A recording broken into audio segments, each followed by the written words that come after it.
KPCC ಅಧ್ಯಕ್ಷ ಗಾದಿಗೆ ಯಾರ ಹೆಸರು ಅಂತಿಮವಾಗುತ್ತೆ ಅಂತ.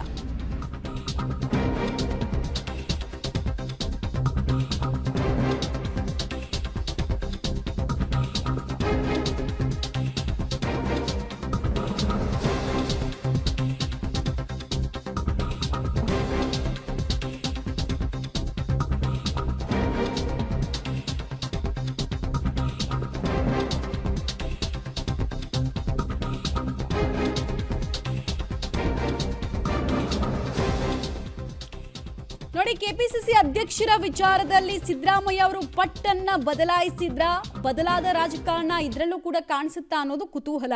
ಸತೀಶ್ ಜಾರಕಿಹೊಳಿ ಬದಲು ಲಿಂಗಾಯತ ಸಮುದಾಯದ ಬಗ್ಗೆ ಒಲವು ತೋರಿಸಲಾಗ್ತಾ ಇದೆಯಾ ಅಂತ. ಡಿಸಿಎಂ ಹುದ್ದೆಯಲ್ಲಿ ಜಾತಿವಾರು ಪ್ರಾತಿನಿಧ್ಯವನ್ನ ನೋಡ್ಕೊಂಡ್ರಾಯ್ತು. ಕೆಪಿಸಿಸಿಗೆ ಎಂಬಿ ಪಾಟೀಲ್ ಅವರಿಗೆ ಪಟ್ಟ ಕಟ್ಟೋದಕ್ಕೆ ಸಿದ್ದರಾಮಯ್ಯ ಅವರು ಒಲವು ತೋರಿಸ್ತಾ ಇದ್ದಾರೆ ಅನ್ನೋ ಮಾಹಿತಿಗಳು ಸದ್ಯಕ್ಕೆ ಸಿಗ್ತಾ ಇದೆ. ಸೊ ಪಬ್ಲಿಕ್ ಟಿವಿ ಬ್ರೇಕ್ ಮಾಡ್ತಾ ಇರುವಂತಹ ಮತ್ತೊಂದು ಎಕ್ಸ್ಕ್ಲೂಸಿವ್ ಡೀಟೇಲ್. ಇನ್ಫ್ಯಾಕ್ಟ್ 1 ವರ್ಷದ ಹಿಂದಿಂದ ಕೂಡ ಸತೀಶ್ ಜಾರಕಿಹೊಳಿ ಅವರು ಎಷ್ಟು ಪ್ರಯತ್ನ ಪಡ್ತಾ ಇದ್ರು, ಹಾಗೆ ಎಂಬಿ ಪಾಟೀಲ್ ಕೂಡ ಪಡ್ತಾ ಇದ್ರು ಅನ್ನೋದು ತೆರೆಮರೆಯ ಮಾಹಿತಿ.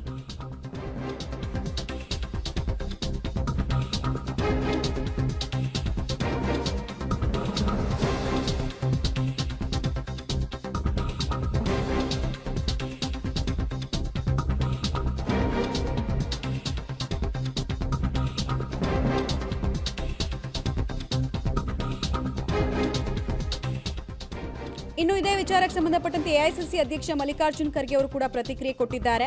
ಸಹಜವಾಗಿ ಬದಲಾವಣೆ ಆಗುತ್ತೆ ಕೆಪಿಸಿಸಿ ಅಧ್ಯಕ್ಷ ಸ್ಥಾನ. ಜನ ಬೆಂಬಲ ಇರೋ ವ್ಯಕ್ತಿಯನ್ನ ನಾವು ಆಯ್ಕೆ ಮಾಡ್ತೀವಿ. ಸಿಎಂ ಮತ್ತು ಕೆಪಿಸಿಸಿ ಅಧ್ಯಕ್ಷರಿಗೂ ಕೂಡ ಕೋಆರ್ಡಿನೇಷನ್ ಇರಬೇಕು. ಅಂತಹ ವ್ಯಕ್ತಿಯನ್ನ ಕೆಪಿಸಿಸಿ ಅಧ್ಯಕ್ಷರಾಗಿ ನಾವು ಆಯ್ಕೆ ಮಾಡ್ತೀವಿ ಅಂತ ಕಲಬುರಗಿಯಲ್ಲಿ ಎಐಸಿಸಿ ನಾಯಕ ಮಲ್ಲಿಕಾರ್ಜುನ್ ಖರ್ಗೆ ಅವರು ಹೇಳಿದ್ದಾರೆ. ಕೋಆರ್ಡಿನೇಷನ್ ಯಾರನ್ನ ತಲೆಯಲ್ಲಿ ಇಟ್ಕೊಂಡು ಹೇಳಿದ್ರು ಅನ್ನೋದು ಕುತೂಹಲಕ್ಕೆ ಕಾರಣ ಆಗ್ತದೆ. ಯಾಕಂದ್ರೆ ನಿಮಗೆ ಗೊತ್ತಿರ್ಬೋದು, ಎಂಬಿ ಪಾಟೀಲ್ ಡಿಕೆ ಶಿವಕುಮಾರ್ ಅವರ ಸಂಬಂಧ ಹೇಗಿದೆ, ಈ ಕಡೆಗೆ ಸತೀಶ್ ಜಾರಕಿಹೊಳಿ ಡಿಕೆ ಶಿವಕುಮಾರ್ ಅವರ ಸಂಬಂಧ ಹೇಗಿದೆ, ಈಗ ಬದಲಾವಣೆಗಳು ಹೇಗೆ ಇದೆ ಅನ್ನೋದನ್ನ ನೀವು ನೋಡಿರ್ತೀರಿ.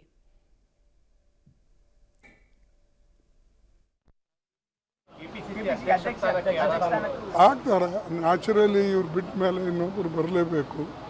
ನಾವೆಲ್ಲ ಸರ್ಚ್ ಮಾಡ್ತಾ ಇದ್ದೇವೆ. ಒಳ್ಳೆಯವ್ರನ್ನ ನೋಡಿ ಮತ್ತು ಕಾಂಬಿನೇಷನ್ ನೋಡಿ ಮಾಡಬೇಕಾಗ್ತದೆ. ಪಾರ್ಟಿ ದೃಷ್ಟಿಯಿಂದ, ಮುಂದೆ ಪಾರ್ಟಿ ಕಟ್ಟೋ ದೃಷ್ಟಿಯಿಂದ, ಮತ್ತು ವಿಶೇಷವಾಗಿ ಈ ಒಂದು ನಮಗೆ ಕೇವಲ ಈಗ 24 ತಿಂಗಳಿರೋದ್ರಿಂದ ಭಾಳ ಸ್ಪೀಡ್ವಾಗಿ ಕೆಲಸ ಮಾಡ್ತಕ್ಕಂಥ ಮತ್ತು ಕಲೆಕ್ಟಿವ್ ಆಗಿ ಇದ್ದು ಎಲ್ಲರೂ ಕೂಡಿ ಹೋಗ್ತಕ್ಕಂಥ ಒಬ್ಬ ನಾಯಕನನ್ನು ನಾವು ಹುಡುಕಬೇಕು. ಅವ್ರ ಜೊತೆಯಲ್ಲಿ ಕೋಆಪ್ರೇಟ್ ಮಾಡ್ತಕ್ಕಂಥ ಜನನೂ ಕೂಡ ಇರಬೇಕಾಗ್ತದೆ. ಇದ್ರದ್ದೆಲ್ಲ ವಿಚಾರ ಮಾಡಿ ನಾವು ಮಾಡ್ತಾಯಿದ್ದೀವಿ. ಆಗ್ತಾರೆ ನ್ಯಾಚುರಲಿ. ಇವ್ರು ಬಿಟ್ಟ ಮೇಲೆ ಇನ್ನೊಬ್ಬರು ಬರಲೇಬೇಕು. ನಾವೆಲ್ಲ ಸರ್ಚ್ ಮಾಡ್ತಾ ಇದ್ದೇವೆ. ಒಳ್ಳೆಯವ್ರನ್ನ ನೋಡಿ